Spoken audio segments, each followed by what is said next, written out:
Here's the situation. You are standing in front of the open refrigerator at 11:45 at night while the cold air rolls over your bare feet.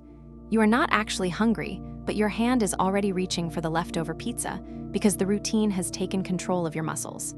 This feels like a personal failure every single time it happens. You promised yourself this morning that you were finished with this specific behavior. It is not a lack of willpower that is causing this repetitive cycle. You are caught in a neural feedback loop where your brain has automated a response to a specific trigger. Today, you are going to learn how to identify the invisible cues that start the engine and how to physically block the path before the habit takes over. Your brain is remarkably efficient and lazy. It wants to stop thinking about repetitive tasks so it can save energy for more complex problems. This is why you do not have to think about how to tie your shoes or how to drive to your office. This same efficiency is what makes a bad habit feel like a physical weight pulling you toward a cliff. The process follows a 4-part loop consisting of a cue, a craving, a response, and a reward. The cue is the spark that lights the fuse. The craving is the internal tension that makes you want to act.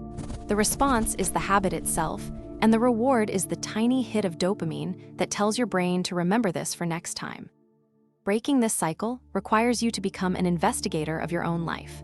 Most people fail because they try to fight the craving with sheer mental strength. This is a losing battle because your willpower is a finite resource that drains throughout the day. By the time you are tired and stressed in the evening, you have nothing left to fight with. You must stop trying to be stronger and start being more tactical with your surroundings. The first step is to identify the 5 categories of cues that trigger your autopilot. These are time, location, emotional state, other people, and the immediate preceding action. Think about the last time you reached for your phone to scroll through a social media feed without a specific purpose. You were likely in a specific place like your bed or the couch. You might have been feeling a specific emotion like boredom or mild anxiety. The preceding action was likely something as simple as finishing a task or sitting down. If you write down every instance of your bad habit for 3 days, you will start to see a pattern. You will realize that you do not actually want the habit itself. You want the relief that the habit provides when the cue appears. Once you know the cue, you have to introduce a physical speed bump into the process. Your brain loves the path of least resistance. If you make a bad habit just 20% harder to start, you will find that the craving often dies before you can act on it. If you spend too much time on your phone, you should move the most addictive apps to the very last screen and put them inside a folder. You should log out of the apps every single time you use them. The extra 3 seconds it takes to type in your password is often enough time for your rational mind to wake up and stop the automated response. If you are trying to stop eating junk food, you should keep it in the highest cabinet in the garage or simply stop buying it entirely. Changing the environment is always more effective than changing your mind.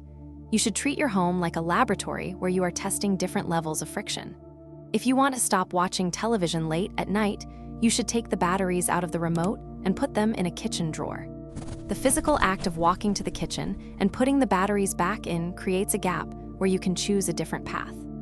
You are not banning the behavior, but you are making it inconvenient enough that your brain decides it is not worth the effort. When you remove a bad response, you must replace it with something that offers a similar reward.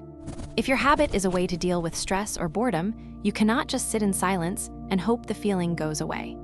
If the reward you seek is a 60-second break from work, then you should replace the scroll through your phone with a 60-second breathing exercise or a quick walk to get a glass of water. You are keeping the reward of a mental break, but changing the response to something that does not leave you feeling drained. The new action must be incredibly easy to perform. If the replacement is too difficult, your brain will reject it and go back to the old reliable loop. Your most vulnerable moments occur during your weak hours, which are usually in the evening when you are hungry or stressed. You need to pre-decide exactly what you will do during these times before they arrive. You can use an if-then strategy to automate your decisions. Tell yourself that if it is 7 p.m. and you feel the urge to order takeout, you will instead drink a large glass of cold water and wait 10 minutes. Most cravings are like waves that peak and then dissipate if you can just survive the first few minutes of the surge. By pre-deciding the rule, you remove the need to make a choice when your willpower is at its lowest point. Accountability provides an immediate consequence for failing to stick to your new rules. You should message a friend and tell them your goal or use a habit tracker where the failure to check a box feels like a tangible loss. Some people find success by promising to pay a friend $20 every time they engage in the bad habit. This adds an immediate financial sting to a behavior that usually only has long-term consequences.